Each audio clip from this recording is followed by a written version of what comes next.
Hi, my name's Eric Prosher, and I'm from Jesse Brown VA Medical Center, and you are watching Veterans Issues. And tonight, we have some special guests. First, we have Dr. Shipori, who is a psychologist in our PMH, Primary Care and Integration and Mental Health Integration. PCMHI. And then later on, we'll also have Jarvis Broom to talk about. He's one of our community partners, and we'll be talking about how Jesse Brown is partnering with the capoeira community to bring capoeira to our veterans. So stay tuned for the next 25 minutes. You'll be watching a live call-in interactive program brought to you by CAN TV. So call in with your questions right now, 312-738-1060. So, Dr. Shipori, thank you for coming on today. Welcome back to the show. Thank you. Wanted to talk a little bit about some of the newer developments in your program and what you're offering to the veterans of Jesse Brown VA Medical Center, located at 820 South Damon Avenue, 60612. Yeah, sure. So I think last time I was on here, or a couple times before, I had talked about the offerings we have for sleep treatment, because insomnia is a big issue amongst the veteran population. But one thing I didn't talk about as much is nightmares. Well, let's just backstep 2 steps and Sure. just talk a little bit about your role in the PCMHI. program that you Sure, coordinate yeah. in the hospital. So you're a psychologist, Yes. and you coordinate a program that works with your primary care providers. Yes. And so, because a lot of people don't necessarily aware or a little reluctant to go to that extra step to see a mental health provider. Right. But people that come in primary care complain about problems of sleep, anxiety, maybe a little bit of depression, and your role is to provide some brief interventions that can change the quality of people's life right there in the Right. clinics. Right, that's exactly right. Okay. So one of the things that we do in PCMHI, which is Primary Care Mental Health Integration, is help improve access to mental health services. So like you said, oftentimes people don't bring up, mental health issues to a mental health provider necessarily. The first person they talk to is the person they trust the most, which is often their primary care provider. So that'll be the first person that will hear about any of, doc, I'm feeling depressed, or I'm feeling anxious, or I'm having trouble with my wife. The primary care provider will be the first person who will hear about that. Now, historically, what would happen would be there was no mental health provider in the primary care clinics. So what would happen would be the physician, the doctor, would then have to say, okay, well, let me send a consult to the mental health service, and then they'll kind of schedule an appointment for you. That appointment could be a week, a month, who knows how long. And they wouldn't show up. Exactly, because there's this urgency, like, Yeah. I won't help now, Right. and then if I get an appointment a week from now, maybe I'm not as interested, or if I have to go to another floor of the hospital, Yeah. I don't want to seem crazy, all those sorts of things. Stigma. So Yeah. same-day access and increasing, the quantity of people that you can help. Absolutely. So what are some common concerns that you're dealing with, and what are you developing to address those? Yeah, absolutely. So a lot of what we see is what, you typically see in mental health. So a lot of difficulty with anxiety, because we have a lot of stressors in our lives. So anxiety is a huge issue. Oftentimes people get down also because of stressors. So depression is something that we deal with. Anger issues, actually, we see that quite a bit in the veteran population. It's very popular among our newer veterans. Yeah, exactly. Because I've heard from a lot of veterans that when they're in the military, they know what to expect, right? Their day is scheduled from morning until night. And when they leave the military and transition to the civilian world, it becomes a lot more challenging, because people don't act in the way that they would expect. People are not as efficient. They may make big deals out of small things, and a lot of our veterans, don't really like that, because Sure. they're used to kind of the military culture, which is different. So anger can be a big issue. And the military culture itself has a lot of the traditional masculine gender values, self-reliance, emotional control, and emotions aren't really dealt with that much, except for anger is the only one that's really you'll see and you'll notice. But the more vulnerable emotions are encouraged people are encouraged to stuff, and suppress, and then that creates problems later on. That's very true. In fact, a lot of studies have shown that anger is an expression of another emotion because, like you said, it's more socially acceptable in like the strong military masculine culture to kind of show anger, but sometimes it's an expression of being hurt or it's an expression of kind of being depressed or disappointed. So that's Or very, very feeling that true. there was an injustice or something. Right. There's a lot of underlying stuff underneath anger. So if you're interested in addressing anger, what do we have here at Jesse Brown for Yeah, that? absolutely. We have a couple of resources. So we always have individual treatment that's available, but at Jesse Brown we try to do a step care approach because we try to help veterans where they're at. So we start out with groups. So we have an anger management group in PCMHI, and it's a 4-session group, so it's once a week for 4 sessions, and it teaches veterans anger management skills, basically what it says. And a lot of veterans have said, wow, this has been really helpful for me. It just teaches you how to kind of deal with your anger in a healthier way, how to communicate in a way that people understand and that they will be receptive to. So we have that in PCMHI. We do a lot of brief treatments in PCMHI. But if you are in the mental health clinic, for instance, there's also an anger management group in that clinic as well. And I'm not sure how many sessions that group is, but I think it's probably comparable. I think it's 6. 6 sessions, yeah. So we have a couple of different offerings, and of course, individual therapy is also always an option. Yes. All right. So what is new at the Jesse Brown? Well, you're coming in today to talk about what would that be? Yeah, so today I'm going to talk about treatment for nightmares. Well, hold that. Okay, because I'm not supposed to talk about it. Whoops.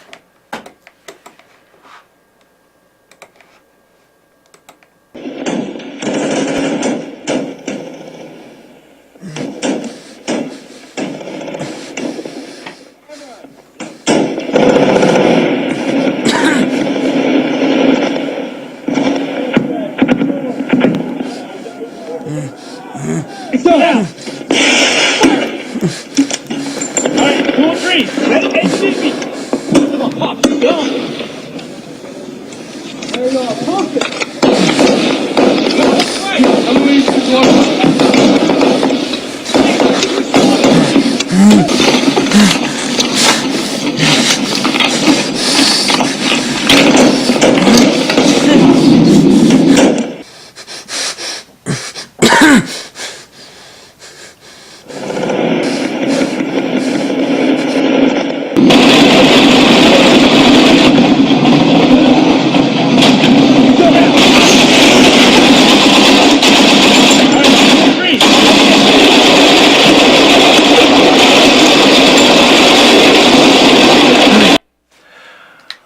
All right, so wow, I forgot to give the caveat that we might be watching some emotionally provocative material, but that was a dream, a bad dream, or we would call that a nightmare. Right. Yes, and that is one of the hallmark symptoms of PTSD, which is a common concern for many of our warriors. It sounds like we do have a call, and I'm so glad. So I'm gonna jump right into the call if you don't mind. Yeah.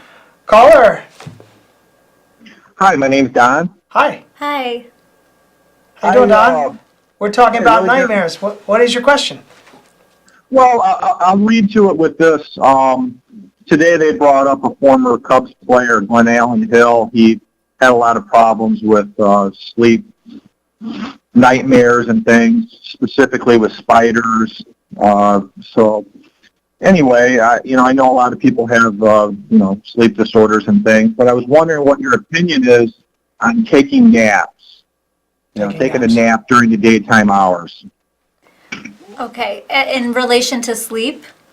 So, so taking naps, so if you have insomnia, so if you have difficulty falling asleep and staying asleep and maybe waking up too early, naps aren't necessarily a great idea. And the reason is because every morning when you wake up, you get a certain amount of sleep that you're supposed to spend in that next 24 hours. It's called like a sleep bank. And what happens when you take a nap is you take money out of that bank, right? And so you have less money to spend later on in the night. And what we know from research on sleep is the best type of sleep is consolidated sleep. So it's one big chunk of sleep. We want one big chunk of cheese, not little pieces of it. So when you take a piece out of that chunk, then you're leaving less of that chunk for the night. And so that's not necessarily ideal, especially if you take a nap later on in the day, so closer to the evening time. What you're going to do is you're going to eat into your sleep for the evening, so it's going to take you longer to fall asleep at night, and then maybe you won't fall asleep until 1 a.m. or 2 a.m., and then you may have to wake up at 6 a.m., and so then your sleep is cut down. So what we recommend is that if you have insomnia, so if you have trouble with sleep, that you should try to avoid napping. But if you really have to nap, then what we recommend is doing it at like 3 o'clock, around Yes. 3 o'clock or earlier. I was going to say there's some evidence is late afternoon and 20 minutes or less. Yes, exactly. Right. Short time. Right, short nap so that you don't get into the deeper stages of sleep, because once you get past that amount of time, you get into the deeper stages of sleep, and then you're actually going to feel more groggy than if you had just slept a short amount. So that's what we would recommend in terms of napping. But they call that a power nap, and they can do wonders for you. That 20 minutes in the late afternoon, can make the difference. Because people have different biorhythms, but it's a sluggish time for a lot of people. Yeah, that's very true. Thank you for your question. Thank you. Thank you. All right, Dr. Shapori. So nightmares, which is one of the things that interrupt people from sleep, Right. prevents them from getting sleep. Some people don't want to go to sleep because of the nightmares. So what do we do for that? What do you do? Yeah, so nightmares, I mean, they're a big problem in our veteran population. In the general population, about 3 to 5% of people get nightmares, but if you look at veterans, combat veterans, veterans with PTSD, it's more like 50 to like 90% even get nightmares, so it's a very prevalent issue. And the problem is that when you have nightmares, you have issues like you have, like as Dr. Prosher had mentioned, difficulty falling back to sleep because you're afraid to fall back to sleep. It's really disturbing when you have a nightmare. It can affect your mood for the rest of the day. So nightmares can be really problematic. In terms of treatment, what we have something called IRT, imagery rehearsal therapy, and it's basically a 5-session treatment that helps you deal with nightmares. And the idea behind that is that the things that you think about during the day affect what you dream about at night, right? So what happens is you can actually use imagery skills like visualization skills, and reframe your nightmare into something that's less scary. And actually, it's been shown to be very effective, but it's one of the top treatments recommended by the American Academy of Sleep Medicine for the treatment of nightmares. So if someone's watching at home and they're suffering from nightmares and they're veteran, they're interested in getting involved or learning this procedure, what's their next step? They could go to their primary care provider and ask for help with nightmares. They could just come into the hospital. If they have a mental health provider, existing mental health provider, they can just ask for treatment for nightmares. So they can just basically approach anybody. They can go through triage and get assistance with nightmares. So there are a lot of different avenues for it. Okay, great. And that is at Jesse Brown VA Medical Center. Yes, Jesse Brown VA Medical Center. Thank you so much for You're coming on the welcome. show. I owe you a big one. And that's at 820 South Damon Avenue.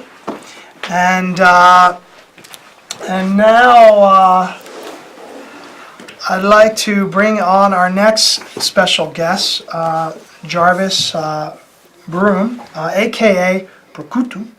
And we'll find out about what that means. He's from the Chicago Capoeira Center? Yeah, Chicago Capoeira Center. All right. So, welcome. Thank you. So, tell me a little bit about, first of all, I want to thank you for your service. You're Air Force reservist, Yes.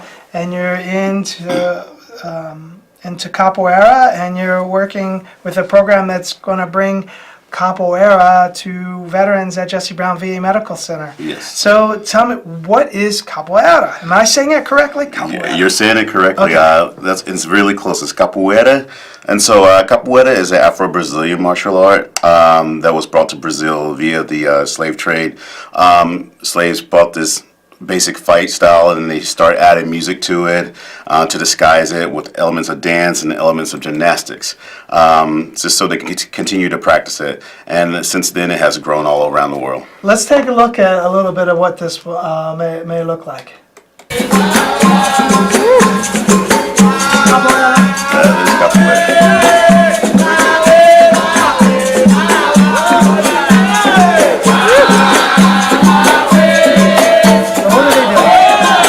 So right now, what is a defense and attack? So right now they're incorporating elements of dance as to disguise their strikes.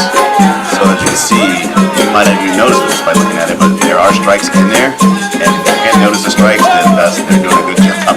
That's like a kick. Yeah, you notice it. Yeah.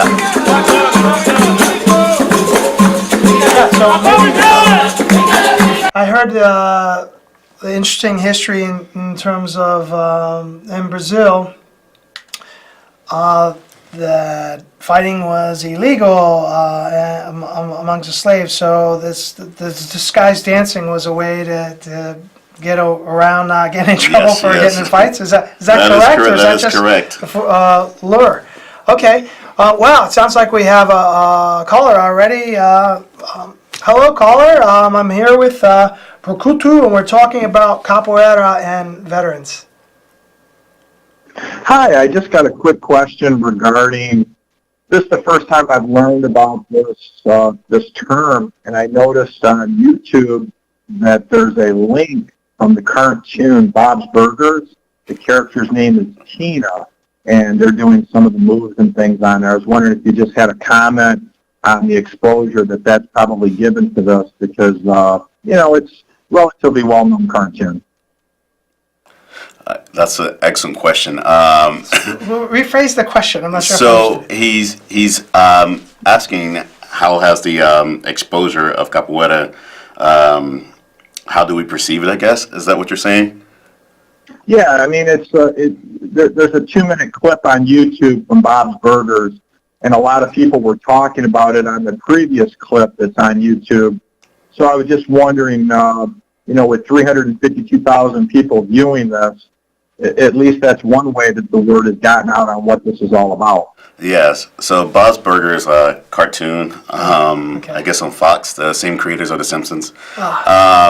And in an episode, they had a capoeirista named Jairo from Brazil, and he was teaching capoeira.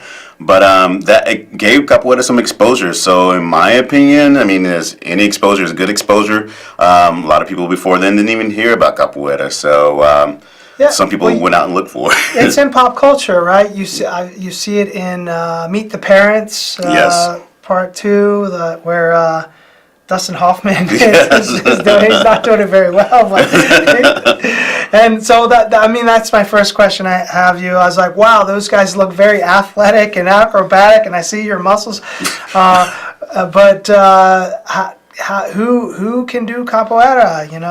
Our veterans, some of them have some injuries, and what does a beginner capoeira look like? So Capoeirista. beginner capoeirista everyone has something to contribute to capoeira. It's a community art form. There's music involved, there's singing in Portuguese, there's clapping, there's learning how to play instruments, and there's movement. The movement is a big part of capoeira, but you don't have to look like the guys who were in the clip that we just showed. You can just do the basic movements, learning how to defend yourself, learning how to kick. You don't have to do extreme kicks. It's just a matter of keep moving. I want to learn how to flip. You can learn that. And one hand at handstands. Is that That is possible? that is possible. All right, cool. My doctor's rolling her eyes right now. So tell me, capoeira is coming to Jesse Brown Yes. tomorrow. So for our viewers out there that are interested, and that's our veterans and our employees at Jesse Brown, come on down to Jesse Brown VA, 820 South Damon Avenue, and tomorrow in the Vision Room, which is the second floor of the Damon Pavilion, between 12:30 and 1:30, there is going to be an intro class to capoeira. And so capoeira is not just a movement, but there's music and there's community involved. Yes. You want to say more about Yes, that? yes, I definitely do. The more you give to capoeira, the more you get out of it. If you're coming, come with an open mind, ready to learn something exciting and new, and just be prepared. Yeah. So what should one wear to a capoeira class? That is a great question. You wouldn't want to make the same mistake I made the first time by yeah? wearing just shorts. So I would recommend if you have some jogging pants or some sweats you can wear and a shirt that you can move around in. Be ready to do some movements. You know, something that you can move around in like that. Cool. Any other advice you'd have for veterans that would like to come out over the next 3 minutes to our audience about capoeira? So how if they can't make the class and they're interested, how does someone get in touch with your capoeira community? Oh, excellent. So we have 2 locations where we train. We usually have classes every day except for Friday. The location through the week, Monday through Thursday and Saturday and Sunday, we're located at 1802 West Berthoud. That's right off the Brown Line, stops at Irving Park and Montrose. And then we also have a location on Tuesdays and Thursdays from 7:30 to 9, that's p.m., and that's at right off the Belmont stop on the Red Line, and it's at the Japanese Culture Center. Oh, okay. Very nice. So you've heard it here. Yeah. Capoeira, Monday through Thursday. Yes. Come and train. Come and train. Come and learn. If you're at Jesse Brown, come on down tomorrow between 12:30 and 1:30. That's second floor on the Damon Pavilion. And also,